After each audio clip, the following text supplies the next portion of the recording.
Un domingo aquí con los chiquis, les tocó salidita y para que las gallinas los vayan conociendo, pero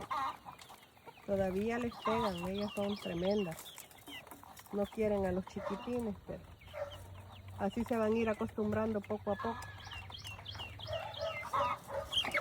Aquí están ellos comiendo la comida de las gallinas como que si no tuvieran comida